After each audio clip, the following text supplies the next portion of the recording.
the Marsh in Carmarthenshire. A nice little campsite, really well set up. We start from the top here.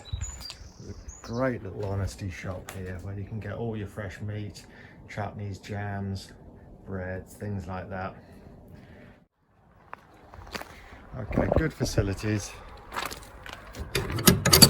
decent toilets, basic in a little shed, but they're good enough. And again, little shower also.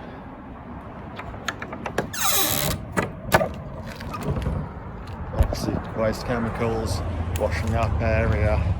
So this is a certified site, camping and caravan club.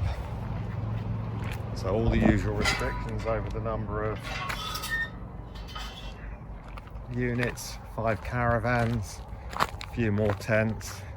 But this is well set up, this is nice, this is more than just your usual farmer's field. You'll see as I walk down here some really nice views. Now that's us on the corner there, and I'll show you when we get down to the pitch, but you can see for miles here. Camping pitches over this side, the tents, no electric, but that's fine, and good quality hard standing. I'll talk to you in a moment about how we've got ours set up here, but those hard standing pitches are very nice, very big, very spacious, quite practical.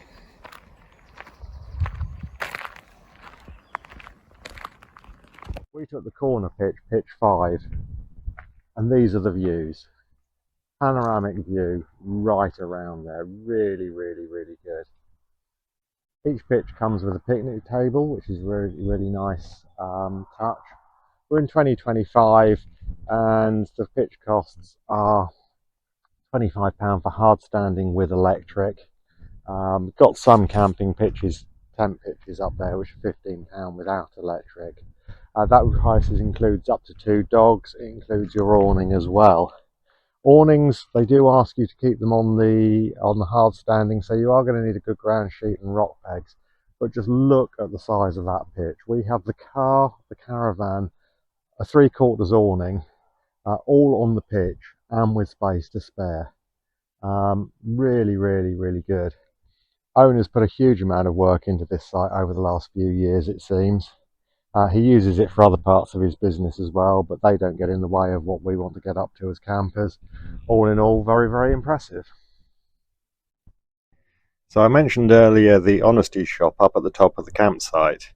What I didn't tell you is so much of what's sold up there comes from the local area. The eggs are free range, literally on the site. The sausages, they just come from within a mile of where we're based here now.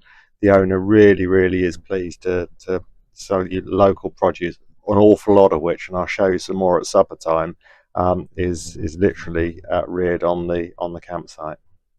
Okay, so today we're going to take a look at changing the friction pads in an Alco 3004 stabilizer. Quite a simple job. Our caravan came with a set of friction pads on, but we don't know how old they are. They're not getting much resistance when we push the red lever down on the tow hitch, so we're thinking they need replacing. So simple job. You're just going to need a few basic tools to do this. You're going to need a hammer, fairly standard normal hammer, no problems. Yeah, anything you've got, even a mallet for your tent pegs if that's what's in the caravan, simple enough. Really useful to have a 14mm spanner, open-ended spanner, and I'll show you why in a while. You're going to need a Torx 30 bit on your screwdriver, and in some cases the older screws are Torx 25, so have a 25 bit to hand as well if you've got it.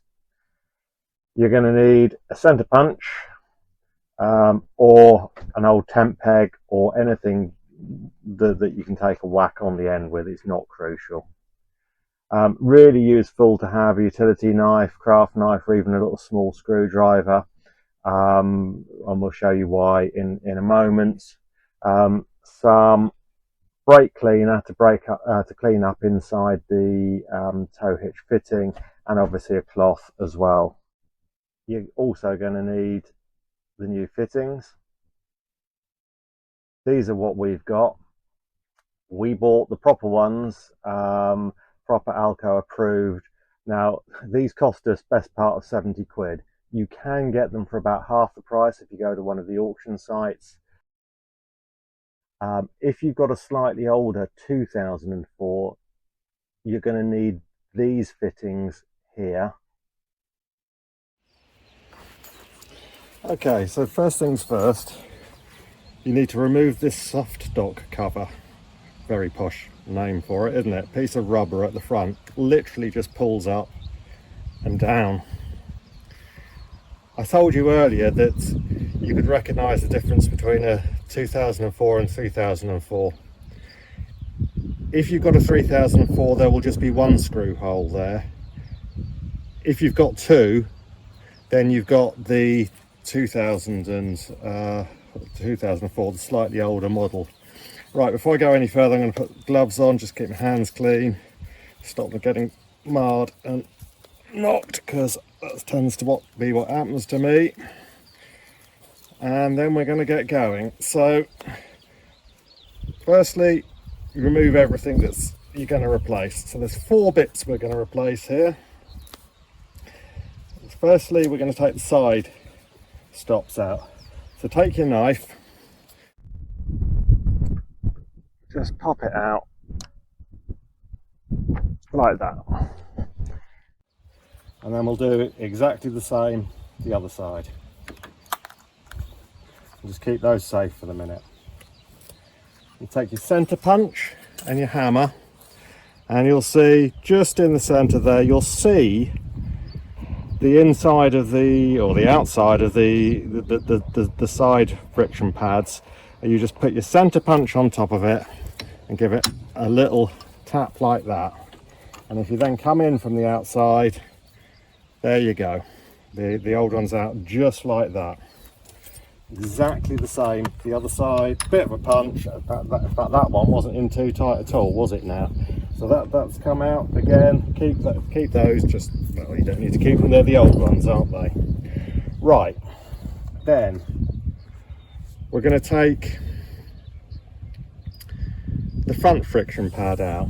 Now to do that, we're going to push up from the inside for the hitch indicator there. Just use the flat end of a screwdriver like that, and then if you take your ring spanner that we spoke about earlier, so just push up from inside, hook in with your spanner, and there it is, neatly out the way.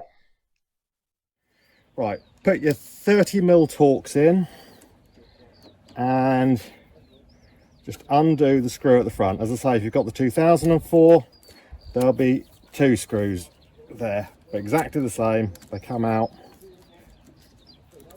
like that, and then you'll release the old pad from the inside. Again, that's trash, don't need that.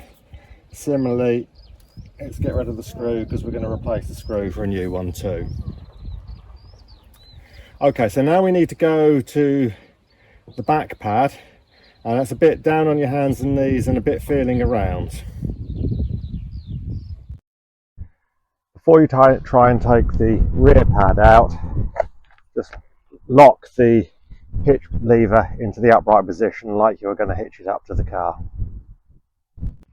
To take the rear pad out, look up underneath the tow bar and you'll see a little Torx screw up there. As simple as undoing the screw with your Torx 30 bit. Out it drops, and there is your pad. Okay, so now's probably a good time to give everything a bit of a clean up. So take your brake pad cleaner and your cloth, and you just give a bit of a squirt up there, rub it around with your cloth and get all the grease and detritus and muck out from up there.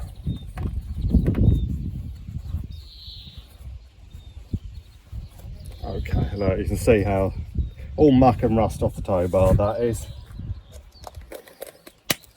Give it as good a clean as you need.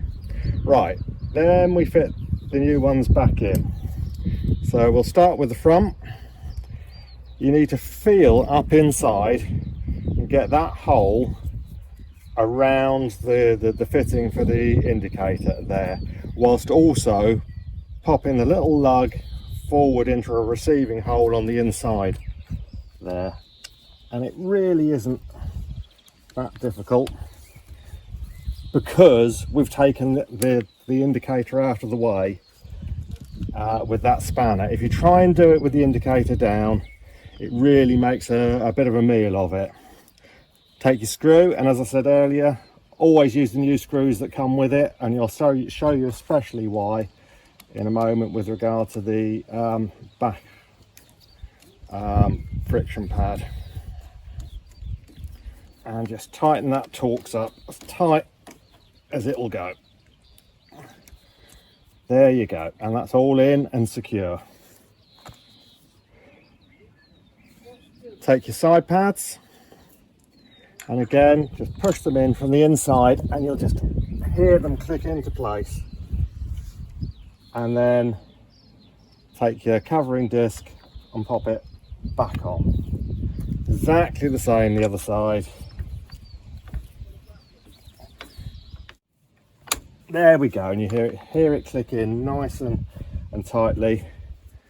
And again, cover back over that, and then we can release that spanner and just pop the indicator back down. And again, before you go back and replace the rear pad, just pull your hitch lever up like that. To reinsert your rear pad, take it, hole to the bottom, line it up with the hole, with the threaded hole on the back of the tow hitch. Take your screw, remember, use a new screw.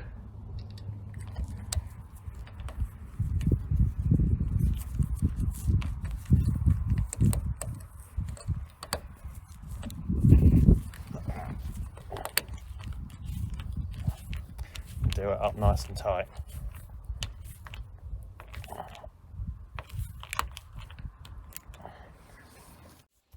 And then the last thing to do is fiddle around with this soft dock. Doesn't go back on quite as easily as it comes off, but you know, that ain't really difficult. Maybe that's just because this is an old caravan and that rubber's perished a bit. And there you have it. We've caused friction, good for 10,000 miles at least, those pads. So most people that'll be 5, even 10 years maybe. Keeps the caravan safe, keeps the caravan stable, does exactly what you need it to do. No risks, no cause of accidents. You're good to go there. As I said earlier, plenty of local meat up at the Honesty shop. What we have here is barbecue maple pork, served up with just some mange tout and some spuds, and I think with a glass of maybe some local cider, we'll call that supper. So this has been the Marsh, a really nice campsite, probably one of the best campsites we've ever stayed at. Absolutely spoilt for views, absolutely spoilt for good produce from their Honesty shop here. Thoroughly recommend.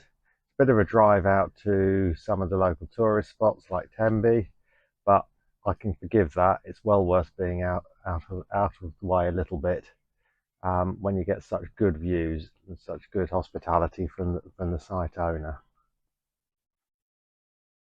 You've been watching Just Another Caravan Vlog. If you like what you see, please subscribe, like, comment, and we'll see you next time.